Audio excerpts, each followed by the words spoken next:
नमस्कार दोस्तों, आपका बहुत बहुत स्वागत है हमारे YouTube चैनल में। अगर आप हमारे YouTube चैनल में पहली बार आए हैं तो चैनल को सब्सक्राइब कर लीजिए और बेल का आइकन दबा के रखिए ताकि मैं जब भी वीडियोस अपलोड करूंगा तो सबसे पहले नोटिफिकेशन आपके पास पहुंचेगा और आप उस वीडियो को मिस नहीं करोगे। दोस्तों, आप इस वीडियो को पूरा देखिएगा। अगर आपको इस वीडियो में से कुछ भी सीखने को मिलता है, कुछ भी जानने को मिलता है तो आप इस वीडियो को लाइक कीजिएगा, कमेंट जरूर कीजिएगा और अपने दोस्तों के साथ शेयर भी कीजिएगा। तो चलिए दोस्तों, समय ना गवाते हुए वीडियो को स्टार्ट करते हैं।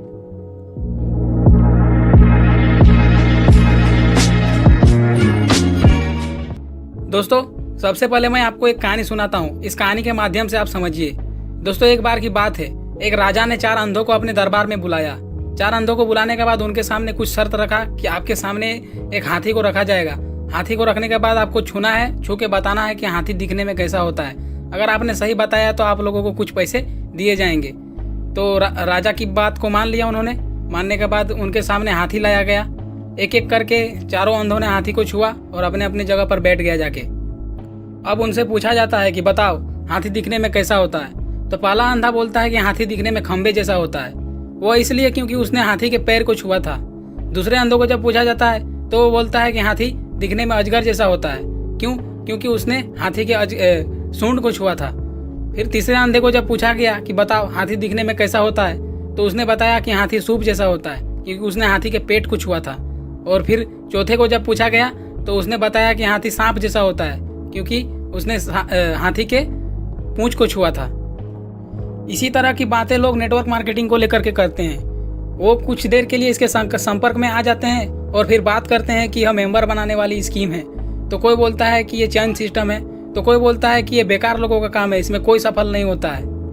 कोई बोलता है कि यह घर घर जाकर प्रोडक्ट बेचने का धंधा है, तो कोई बोलता है कि यह टोपी पहनाने का धंधा है, तो कोई बोलता है कि ये लोगों को बेवकूफ़ बनाने का धंधा है। ज़्यादातर लोग बोलते हैं कि यह चलता ही नहीं है, यह हमारे बस का बात नहीं है क्योंकि हम किसी को राजी नहीं कर सकते हैं। तो दोस्तों, सीधी तरह से देखा जाए तो कि बात यह है कि ज़्यादा पैसा कमाने के लिए ज़्यादा मेहनत करना पड़ता है, जबकि ऐसा नहीं है। आपकी आमदनी तभी बदलती है जब आपका नज़रिया, आपका सोच बदलता है। और किसी ने क्या खूब कहा है कि 21वीं सदी की सबसे बड़ी खोज यही है कि लोग अपना सोच, अपना नज़रिया बदल कर अपनी ज़िंदगी को बदल सकते हैं, जबकि 100% में से मात्र 5% लोग ही ऐसा कर पाते हैं और वो अपने लाइफ में सक्सेस हुए।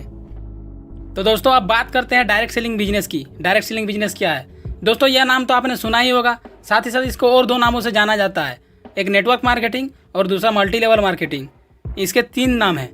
तो दोस्तों, ट्रेडिशनल बिजनेस में क्या होता है ना कि कस्टमर सामान खरीदने के लिए बाजार जाता है और वो सामान खरीदता है, उसको परचेज करता है, वो पे करता है पैसा और वो अपना घर वापस आ जाता है। उसको इस बात से कोई मतलब नहीं होता है कि प्रोडक्ट उसके पास कैसे आया, कहाँ से आया, कैसे पहुंचा उसके पास। जनरली देखा जाए तो प्रोडक्ट जो है ना, कस्टमर तक पहुंचने के लिए बहुत बड़ा प्रोसेस को तय करता है। सबसे पहले वो क्या होता है ना कि वह मैन्युफैक्चर किया जाता है। जो मैन्युफैक्चरर होता है फैक्ट्री में होता है, वहाँ से उसके बाद वो डिस्ट्रीब्यूटर के पास जाता है, डिस्ट्रीब्यूटर से जाता है फिर होलसेलर के पास जाता है, होलसेलर से फिर रिटेलर, फिर शॉपकीपर, फिर कस्टमर पर। इस तरह करके प्रोसेस से होकर गुजरना पड़ता है। तो इसका क्या होता है ना कि इस सफ़र के दौरान बहुत सारा परिवर्तन होता है। प्रोडक्ट में कुछ परिवर्तन नहीं होता है, लेकिन उसके प्राइस में क्या होता है कि परिवर्तन हो जाता है। उसका रीज़न क्या होता है कि शिपिंग लगता है, फिर जाके बहुत सारा टैक्सेस ऐड होते हैं। तो इसी तरह से करके प्रोडक्ट का प्राइस जो है काफ़ी ज़्यादा बढ़ जाता है। और बात यह है कि दोस्तों, प्रोडक्ट का जो प्राइस तो बढ़ता ही है, लेकिन उस प्रोडक्ट में कोई भी परिवर्तन नहीं होता है। उसका कैपेसिटी हो गया, उसका उपयोगिता हो गया, उसमें किसी तरह का भी परिवर्तन नहीं होता है, लेकिन उसका प्रोडक्ट का जो प्राइस है उसमें बहुत ज़्यादा इजाफा हो जाता है। और सबसे बड़ी बात है कि प्रोडक्ट का प्रचार प्रसार करने का काम सेलिब्रिटी लोग करता है। उसकी तारीफ करते हैं प्रोडक्ट का, ताकि ग्राहक खरीदे, ताकि कस्टमर खरीदे। और इस एडवर्टाइजमेंट का भी मतलब पैसा जो है ना, कस्टमर से ही लिया जाता है। दोस्तों, इन्हीं खर्चों को वापस प्राप्त करने का सिस्टम ही नेटवर्क मार्केटिंग है, मल्टी लेवल मार्केटिंग है और डायरेक्ट सेलिंग है। तीनों है, एक ही है। यह कोई चेन सिस्टम नहीं है। नेटवर्क मार्केटिंग में क्या होता है ना कि कस्टमर सीधे निर्माता से जुड़ जाता है और प्रोडक्ट को यूज करता है, और यूज करने का दौरान अपने एक्सपीरियंसेस को क्या करता है, वो अपने रिलेटिव, फ्रेंड्स, पड़ोसी के साथ शेयर करता है। अगर उनको पसंद आता है कि हाँ अच्छा है भाई, तो वो भी उसमें परचेज करते हैं, वो भी उस प्रोडक्ट को यूज करते हैं। तो इस तरह से करके क्या होता है ना कि लोग एक दूसरे को शेयर करते जाते हैं। उसने अपना पड़ोसी को शेयर किया, रिलेटिव को शेयर किया, उनके भी तो पड़ोसी रिलेशन होंगे ना, उन्होंने भी अपना पड़ोसी रिलेशन को शेयर किया, अपने दोस्त को शेयर किया। तो इस तरह से क्या होता है ना कि एक नेटवर्क बनते जाता है। एक आदमी के कारण जितना भी नेटवर्क बनता है वही उसका नेटवर्क कहलाता है। उस नेटवर्क में जितने भी प्रोडक्ट यूज में लाया जाता है लोग उसमें परचेज करते हैं, खरीदते हैं और अपने यूज करते हैं, तो उसी का एक बिजनेस टर्नओवर दर्ज किया जाता है कंप्यूटर में, ठीक है ना।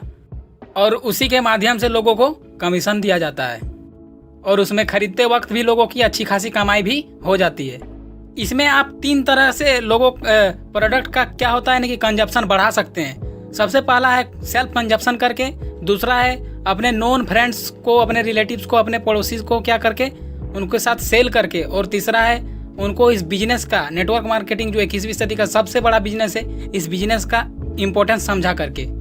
दोस्तों इसमें सिर्फ अपना आपका जो ब्रांड है उसको सिर्फ चेंज करना है, प्रोडक्ट आपका वही रहेगा और चेंज करने में आप एक्सपर्ट हो शुरू से ही। क्या है ना कि आपको लक्स का साबुन दिया जाता है तो आप लक्स खरीद लेते हो, कभी डायना दिया जाता है तो डायना खरीद लेते हो, तो कभी नीमा संडल दिखा दिया जाता है तो वो खरीद लेते हो, तो कभी डेटॉल, तो कभी लाइफ बॉय। इस तरह से करके आप लोग चेंज करने में माहिर हो, तो इसमें भी एक बार चेंज करके देख लेते हैं। उसके बाद शेयर करने की बात आती है, तो शेयर भी आप व्हाट्सएप से, फेसबुक से तरह तरह की चीज़ों को, फालतू के मैसेजेस को फॉरवर्ड करते रहते हो, उसमें आपका कोई बेनिफिट नहीं है। लेकिन अगर आप इसमें शेयर करते हैं तो आपका क्या बेनिफिट है वो आप देख ही सकते हैं। और उसके बाद सपोर्ट करना है, सिर्फ सपोर्ट करिएगा तो आपका भी इनकम बढ़ेगा और साथ ही साथ उनका भी इनकम बढ़ेगा।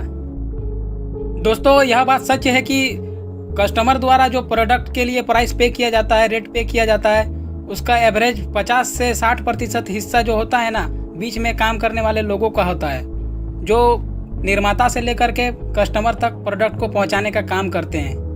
नेटवर्क मार्केटिंग में उत्पादित वस्तु क्रेता तक की पहुंचाने का काम जो होता है, जिम्मेदारी जो होता है वो निर्माता की होती है और कस्टमर अपने कंजप्शन के आधार पर प्रोडक्ट को अपने दायरे में फैलाता है और इसी प्रक्रिया में वो कुछ लाभ अर्जित करता है। तो यह बात साफ है कि 50 से 60% उन लोगों में बांट दिया जाता है जो वस्तु को क्या करते हैं, प्रोडक्ट को कंजप्शन करने में लोगों की मदद करते हैं। दोस्तों इसी का नाम नेटवर्क मार्केटिंग, डायरेक्ट सेलिंग या मल्टी लेवल मार्केटिंग कहते हैं। तो दोस्तों आपका बहुत बहुत धन्यवाद इस वीडियो के लास्ट तक बने रहने के लिए। अगर आपको इस वीडियो में से कुछ भी सीखने को मिला है तो आप इस वीडियो को लाइक ज़रूर कीजिए, कमेंट भी कर दीजिए ताकि मेरा उत्साह बढ़ेगा, और सब्सक्राइब करना नहीं भूलिएगा चैनल को। मैं आपको इसी तरह के वीडियोस देता ही रहूँगा। तब तक के लिए धन्यवाद।